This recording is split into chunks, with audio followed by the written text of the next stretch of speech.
Urban Tales, and I am the greatest storyteller of them all, the Fluffy Monster.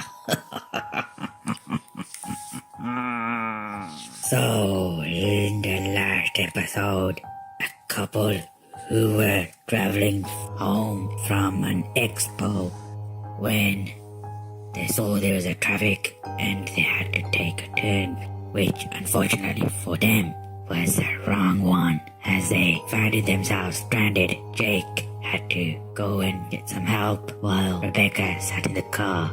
She felt something hit the car. Rebecca was scared and shaken. She looked out of the window. She didn't see anything. Just then, somebody tapped on the driver's side. It was Jake. But he looked a bit different. He didn't have the gallon of fuel that he took with him. He said to Rebecca to open the door.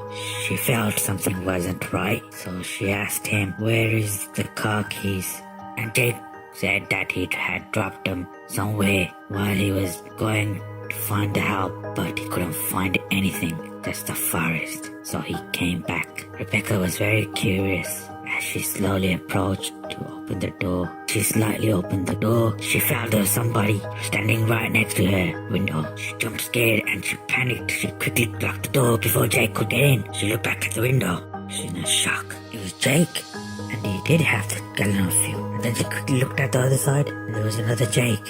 She looked at both of them, but she still felt there was something weird about both of them. The second Jake knocked on her window and said, "Rebecca, don't open the first Jake door. He's an imposter.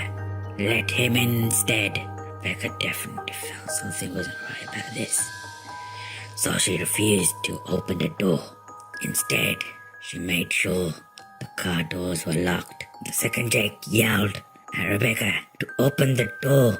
The first Jack also banged on the window, shouting not to trust the second Jake and let him in instead. Rebecca was really nervous and confused. She didn't know what to do, and at the same time, she couldn't believe her eyes. She couldn't believe this was real. She pinched her arm to see if she wasn't having a nightmare and she would wake up, but unfortunately for her, it was very real. Suddenly, she had an idea. She took her phone out and called on Jake's number to see who was the real Jake, but there was no answer. The second Jake yelled that he had lost the phone in the forest, and the first Jake yelled, "No, you didn't. I lost the phone in the forest." And that's why he had to return quickly. And the second Jake yelled that he's lying, not to believe in, as the other Jake growled. Rebecca looked at both of them as they growled at each other. She felt she couldn't trust neither of them. So she tried to ring the real Jake's number again, but still there was no answer. And to make things even worse, the first Jake started knocking on the door even harder and started shaking the car, demanding Rebecca to open the door. Meanwhile, the other Jake yelled, "Don't open him the door. Don't trust him, and to let him in because there's something in the forest that might hurt him." He begged because she didn't know what to do. She was really scared. She knew that if she had called the cops, her life could be in danger.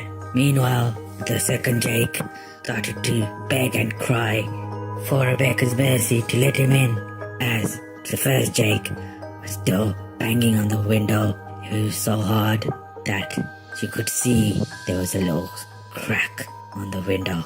Rebecca had an idea to call her friend Francine, as she and Francine always had this special codes for each other if they needed to get out of the situation or if they are in a danger of some sorts. She called Francine and told her what happened, and then she said something completely out of context. She said, "Uncle Tom is sick," which was apparently a code word for that she is in trouble. Call the cops. Francine, she said, "I got this. You look after yourself."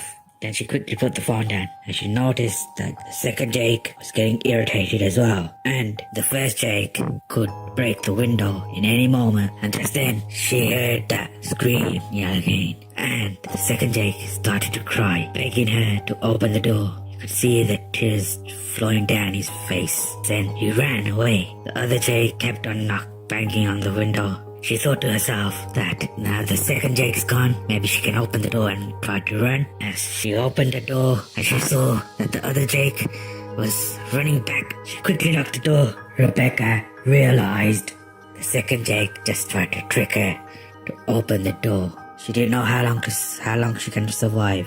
And suddenly the phone started to ring. It was Jake's number. Oh well, I guess we have to wait till the next episode. I'll speak to you next time.